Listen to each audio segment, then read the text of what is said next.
Yang perlu diperhatikan itu astaghfirullahal azim, itu betul.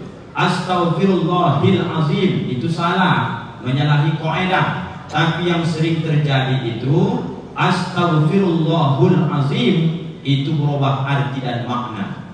Kalau astaghfirullahal azim, kita yang minta ampun kepada Allah. Astaghfirullahul azim, Allah yang kita suruh minta ampun sama kita. Maka perlu belajar bahasa Arab sedikit-sedikit supaya paham, jangan salah ucap nanti.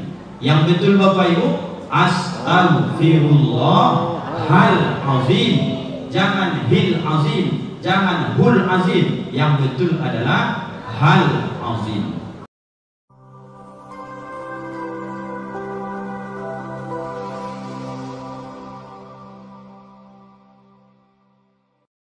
Bismillahirrahmanirrahim. Assalamualaikum warahmatullahi wabarakatuh.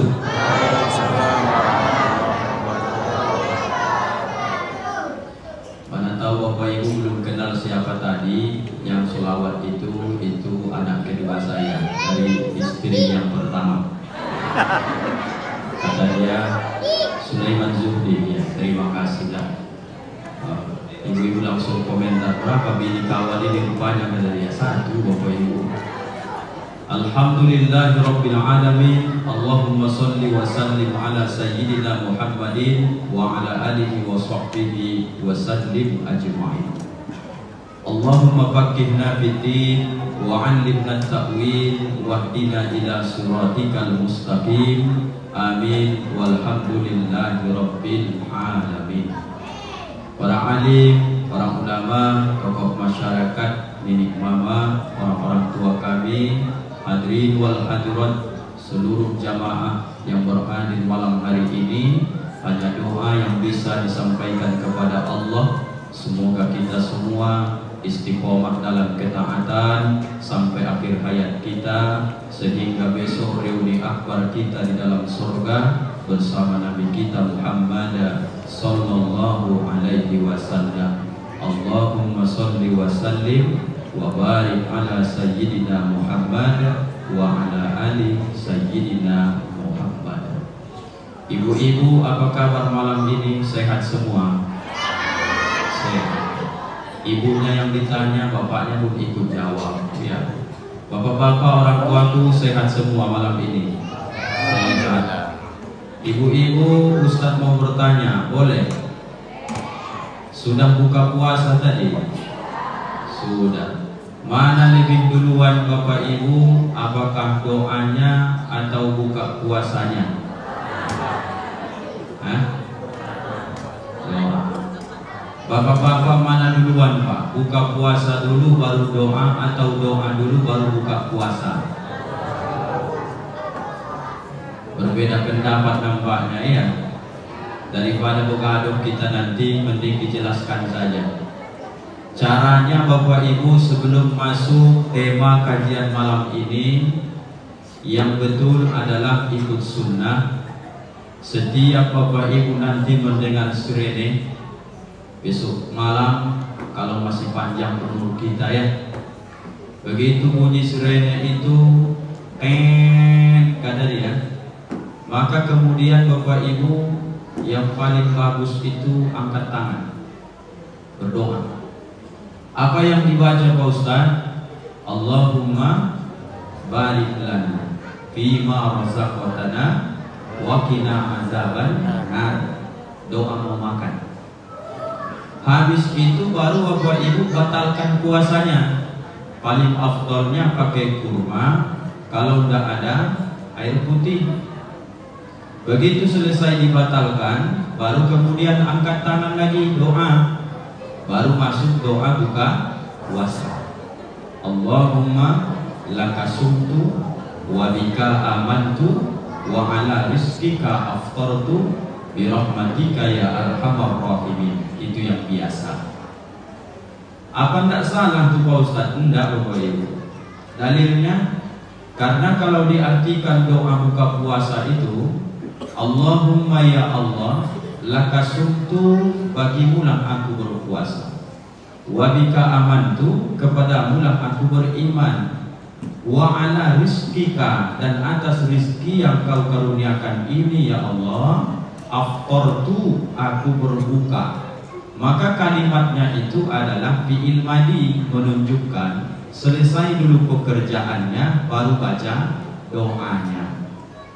Tapi Bapak Ibu, kebanyakan kita mana mau sabar-sabar Bapak Ibu. Begitu sirene bunyi, aku sering kuperhatikan tuh, mana ada peduli dia. Kalau sampai tiang PLN itu pun dikasih gula pasir, enak sama dia, dijilatnya itu Bapak Ibu, saking hebohnya mau buka puasa. Mulai besok coba Bapak Ibu kita urutkan. Rupanya sirene bunyi, jangan terekam makanan, jangan terekam minuman. Doa dulu, Allahumma barik lana, sampai selesai.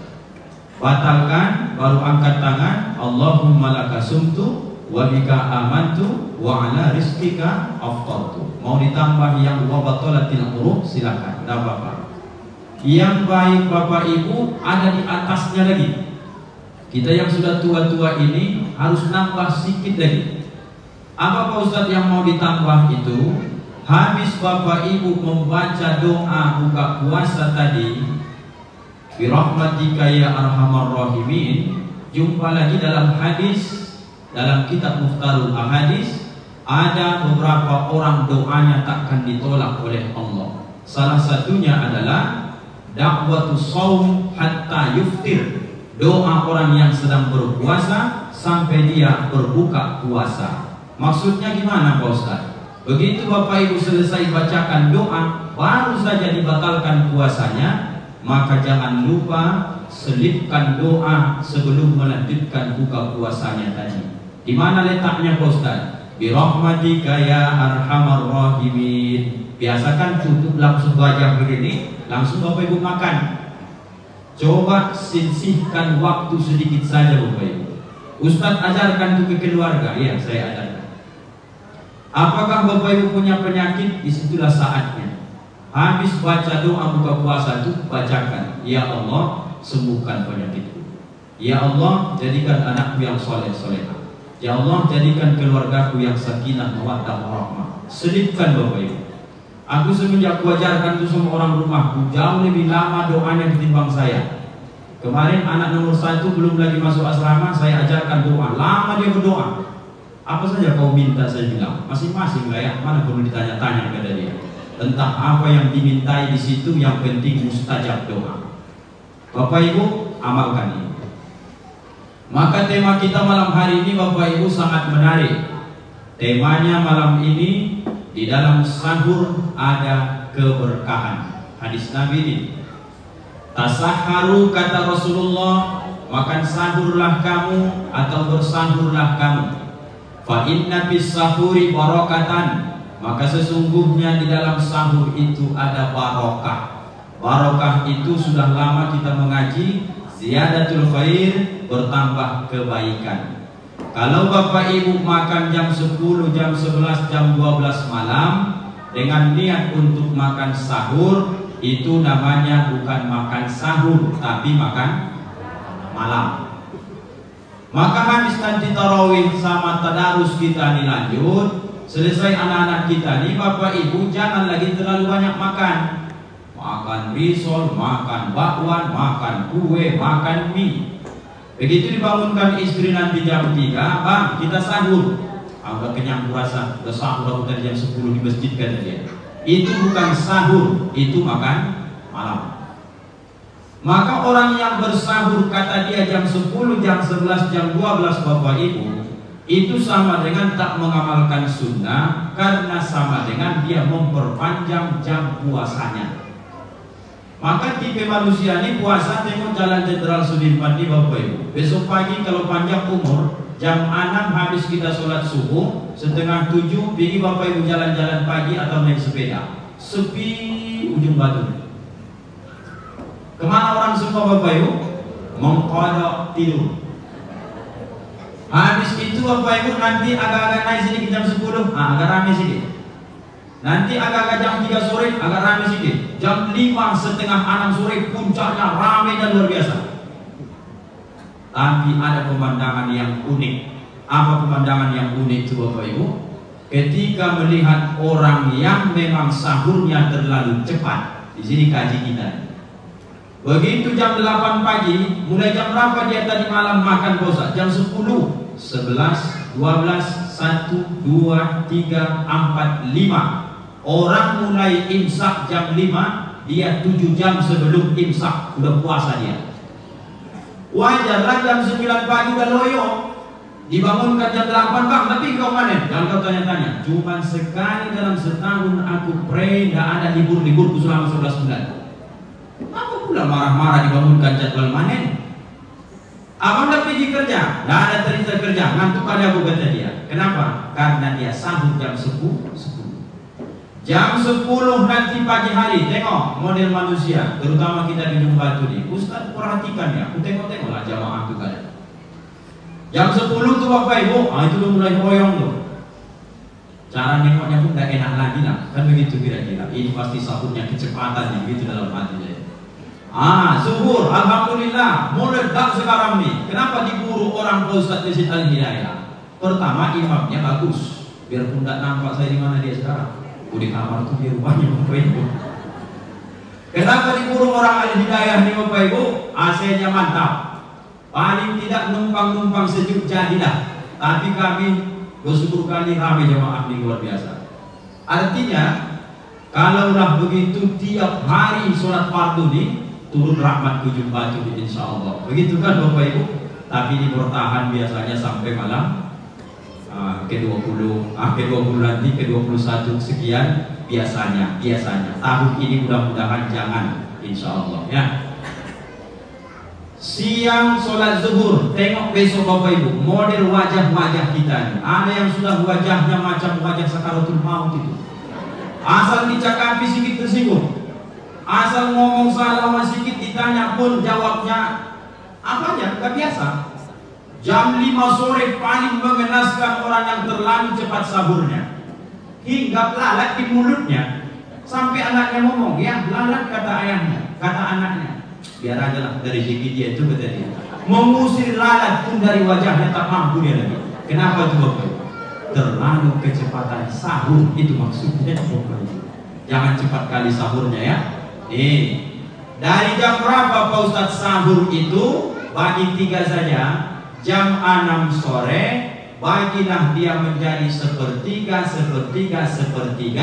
maka jumpalah hadis Nabi yang disebut dengan Nabi itu yatafakkarna, sampai bengkak betisnya karena qiyamul lail sholat malam itu dilakukan sepertiga malam. Bagi 3 lah itu Bapak Ibu. Saya kurang pandai saya matematika. Kalau jam 6 sampai ke jam 5 subuh itu bagi 3, jam berapakah sahur itu mantapnya Bapak Ibu?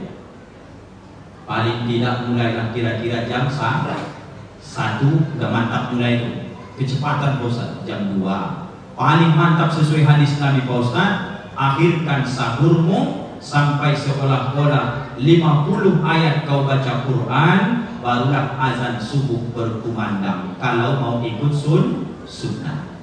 Kalau aku kasih Bapak Ibu malam ini amalan, kira-kira ada nggak yang malas menghafal atau mencret dia? Kalau dikasih amalan, bisa. Amalkan aja ya. Ya saya baca sekali nanti Bapak Ibu amalkan langsung malam ini bisa.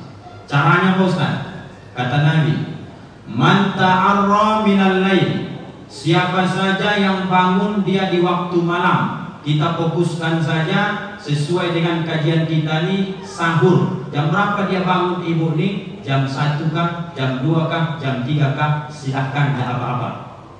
Apa yang dia kerjakan? Fayaqul, maka kemudian dia berkata, la ilaha illallah wahdahu la syarikalah, lahul mulku wa lahul hamdu wa huwa ala kulli syai'in qadir. Alhamdulillah wa subhanallah wa la ilaha illallah wallahu akbar, la hawla wa la quwwata illa billahil aliyyil azim. Hafalnya Bapak Ibu itu? Ibu, hafalnya Ibu itu? Ya, menyenangkan hati Ustaz, bilang aja lah hafal. Hafal tak hafal belakangan lah itu. Hafalnya Ibu kan? Hafal itu, senang hati pun dengarnya. Bapak nggak Ustaz tanya, udah lama kaji lama ini. Ikuti Bapak Ibu, 1, 2, 3 ya.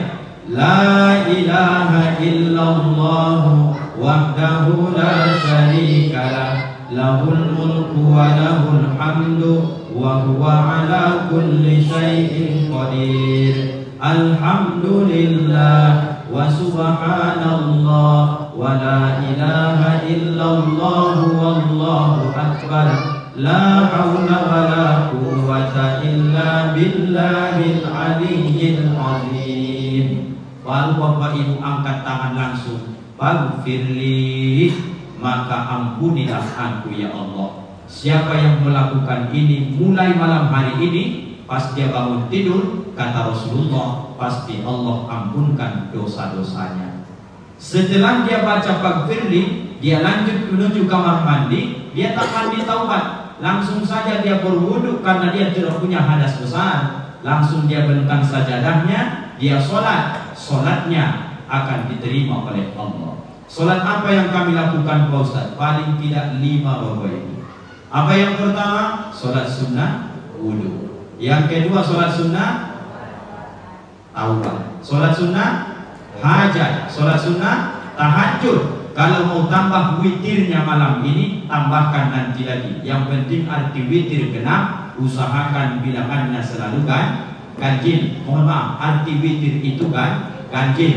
Ini direkam buat putra, nanti payah ditengok orang. Kapan pula witir artinya genap, kata dia. Witir itu artinya ganjil. 1, 3, 5, 7 sampai batasnya hanya boleh witir 11 rakaat. Siapa yang membaca zikir ini, mulai nanti Bapak Ibu pas bangun tidur, yang pertama dia dapat ampun dosanya. Yang kedua, kalau dia sholat, sholatnya diterima. Kalau dia habis sholat itu berdoa lagi, doanya pun diijabah, dikabulkan oleh Allah. Nah, mantaplah itu, amalkanlah nanti. Kemudian Pak Ustaz saya lanjut, masih jam 3 nih Pak Ustaz, ngapain saya? Bunyi ayatnya dalam surah Al-Imran, wal mustaghfirina bil ashar. Tidak ada zikir yang paling utama di waktu sahur itu kalau kau bertemu, kata Allah, orang-orang yang membaca istighfar di waktu sahur. Istighfar yang paling mantap adalah sayyidul istighfar. Bapak Ibu coba ikuti.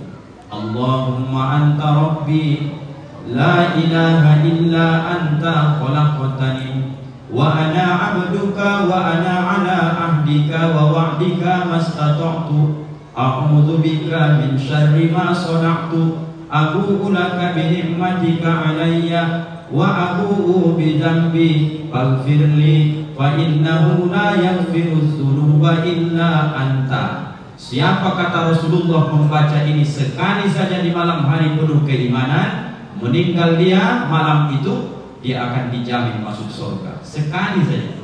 Kalau dibacanya di siang hari, meninggal hari itu, tidak sampai malam, masuk surga dijamin oleh Allah. Begitu dalam hadis yang diriwayatkan oleh Bukhari dan Muslim, dan hadis ini sering kita sampaikan ke jamaah. Amalkan Bapak Ibu. Dapatnya ibu-ibu sayyidul istighfar? Insya Allah dapat.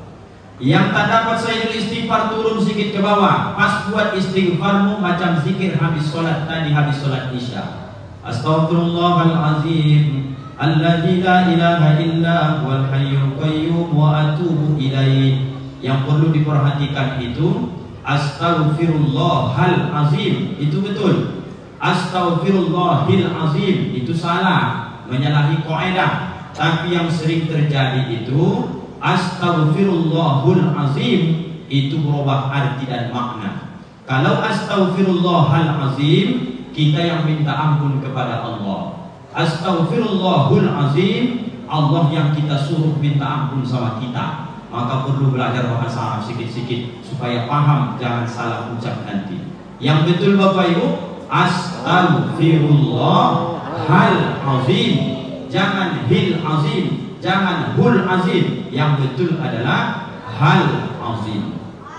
Di bawahnya lagi astaghfirullahal azim innahu kana ghaffara. Dah hafal juga itu di bawahnya lagi astaghfirullah. Dah hafal juga itu di bawahnya lagi ya ghaffar, ya ghafur. Itu pun Bapak Ibu tak hafal, ada yang lebih pendek lagi. Inna lillah, mati saja. Kalau tidak mau zikir juga. Itu yang paling pendek lagi. Tidak ada di bawah itu lagi. Sudah dapat Bapak Ibu kan? Itulah istighfar itu. Jadi Bapak Ibu, sebanyak apa Pak Ustadz malam ini kita mau istighfar mumpung di Ramadan ini terutama, sampai terasa hati ini mulai lunak. Bagaimana aku tahu hatiku ini lunak Pak Ustadz? Maka nanti bisa air matamu menetes. Sampai begitulah batasnya. Kalau cuma sekali saja tak mau dia Bapak Ibu. Tapi kalau sampai nanti 100-200 kali meleleh dia. Astagfirullah, astagfirullah, astagfirullah. Semakin tahu dia kesalahan dirinya, hilanglah ego, hilanglah sombong, hilanglah angkuh, hilanglah dengki, hilanglah penyakit-penyakit hati. Maka karena itu hilang, datanglah namanya sifat tawadu, rendah hati, merasa lemah, hanya bergantung kepada Allah, maka melelehlah air matanya. Orang-orang yang menetes air matanya di sepertiga malam, dalam hadis Nabi, itulah salah satu air mata yang bisa memadamkan panasnya api neraka jahanam. Jadi setua ini kita Bapak Ibu, perbanyaklah menangis disebabkan karena ingat dosa. Jangan banyak menangis lagi gara-gara bersengketa tanah. Nah, itu yang paling banyak sekarang. Atau gara-gara dipukul suami menangis, menengok sifat anak menangis, menengok kelakuan tetangga menangis.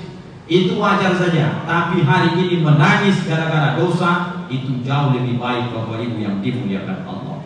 Apalnya kira-kira zikirnya kan? Kedua nih.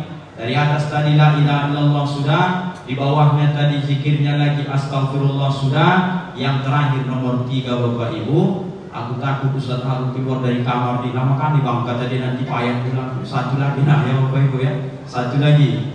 Setelah baca istighfar itu, Bapak Ibu jangan tinggalkan ini kalau ingin sukses dunia dan akhiratnya. Saya tak kasih 4-4-nya, saya kasih Bapak Ibu satu saja. Apa itu? Banyakkan dulu Bapak Ibu zikir sebelum azan subuh itu berkumandang. Habis makan sahur tadi, Bapak Ibu tidak usah tidur kembali, apalagi melakukan hal yang sia-sia. Aku tidak mau baca Quran Pak Ustaz, silakan. Aku tidak mau zikir Pak Ustaz, tidak apa-apa. Tapi tolong yang satu ini Bapak Ibu lakukan. Apa itu? Muhasabah diri. Kalau ingin membuat zikirnya makin mantap, duduk saja di atas sajadah itu diam Bapak Ibu. Karena mau dia zikir. Baca Quran pun ditengoknya, asal dibuka Quran itu macam cacing gila ditengoknya tulisan Quran itu, berlarian ditengoknya. Diam saja dulu, merenung sejenak. Sudah merenung sejenak Pak Ustaz, apa yang dibaca? Paling bagusnya Bapak Ibu, supaya nanti sukses dunia akhiratnya termasuk dalam hidup ini, jangan tinggalkan bacaan La ilaha illallah al-malikul haqqul mubin 100 kali, tutup yang ke-100 kali Muhammadur Rasulullah Shadiqul wa'dil amin. Saya ulang sekali lagi, La ilaha illallah al-malikul haqqul mubin Muhammadur Rasulullah Shadiqul wa'dil amin. Amalkan nih Bapak Ibu, salah satu faedahnya membuat pikiran tenang, wajah kita cerah. Tujuannya itu bukan merubah warna kulit kita, tapi bisa kita hadapi takdir kenyataan dalam kehidupan ini. Lapang terasa dunia ini. Orang sekarang lagi banyak bercerita susah ekonomi Pak Ustaz. Orang yang mengamalkan ini tak tahu dia macam mana susahnya ekonomi hari ini. Aku semalam baru dibilang orang rumah lagi, Bang, tahu bang harga cabai sekarang di pasar, kata dia. Tidak penting sama aku itu bilang. Kau tidak tahu abang, kata dia. Tidak penting itu bilang. Tapi apa makan cabai katanya? Iya aku bilang. Yang tahu itu makannya saja. Mengenai membelinya segala macam urusan mulai tidak aku bilang. Jadi kalau mahal besok tidak makan cabai kita lagi, kata dia. Tanam cabai aman semua itu bilang. Tujuannya apa Pak Ustaz? Banyak orang yang dipilih oleh Allah di saat orang banyak mengatakan susah, sulit dan sempit segala macam. Orang yang mengamalkan ini sebelum azan subuh berkumandang, salah satu Allah jaga pikirannya jangan ikut dalam kesulitan yang ada di dunia ini. Amalkan di Bapak Ibu. Perkara itu semua segala macam itu siapapun kita pasti banyak masalah, tapi di bulan Ramadan coba amalkan. Banyak lagi amalan-amalan di waktu sahur. 3 yang Ustaz sampaikan sama Bapak sama Ibu malam ini. mengingat waktu kita. Insya Allah lain kesempatan kalau ada waktu dan jadwalnya nanti kita sambung kembali. Terima kasih Bapak Ibu atas segala perhatian dan permintaan maafan kami sampaikan. Banyak salah hilaf dalam penyampaian ini, kami ucapkan mohon maaf lahir dan batin. Maaf Bapak Ibu. Alhamdulillahirabbil alamin. Assalamualaikum warahmatullahi wabarakatuh.